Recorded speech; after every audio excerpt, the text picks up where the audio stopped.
saksakan sila ng yaman. Pag pumasok ka sa kanilang bahay, makikita mo ay yung mga saksakan ng gandang mga muebles. Alam mo ba yung muebles? Marble? Furniture. At mga pilak na kubyertos. Alam mo yung kubyertos? Cutlery. Yes! Ayan, ayan. At pag ikaw ito nila, makikita mo naman ang mga kumukutitap at nagniningning ng mga arania. Alam mo yung arania? Chandelier? Yes!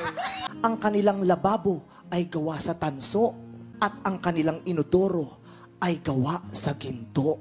At ang buong pamilya, ang nanay, ang tatay at mga anak, ang kanilang katawan ay punong-puno ng diamante dahil sila ay ubod ng yaman. Sosyal.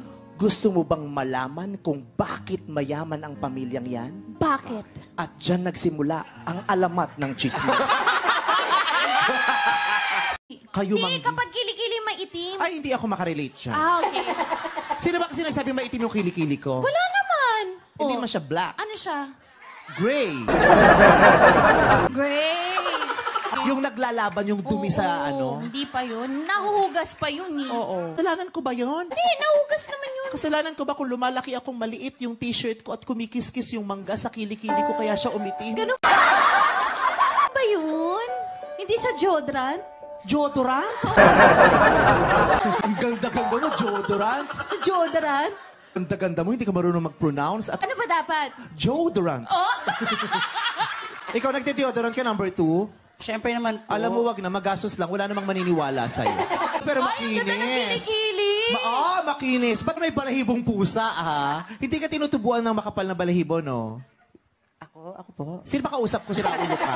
Gigigil ako sa'yo. Ang hirap pag magbenta ng katol kasi alam mo, nakakita ka naman katol na mag-asawa?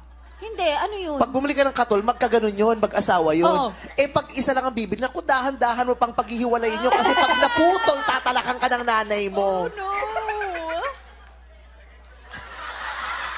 Ay, tatadyakan ko sa pusong. Ang kinukwento ko, katol? Ikaw talaga, oh no, ganun ang mga reaksyon. Hindi kasi papagalitan ka ng mommy mo, kaya oh no. Bigyan niyo ako ng ibang co-host, nakatol din ba kayo minsan? Palagian na po kasi nawalan kami ng kuryente. Kaya sobrang katol talaga. init. Isa na lang electric fan. Kailangan pa namin magkatol. Oo nga. Walang kuryente, paano ka nag-electric? Galing po y- Let me explain. May advice. Di ba po, nawalan kami ng kuryente? Aba, ewan ko, magkapit-bahay ba tayo? Ay, hindi pala. Oh no!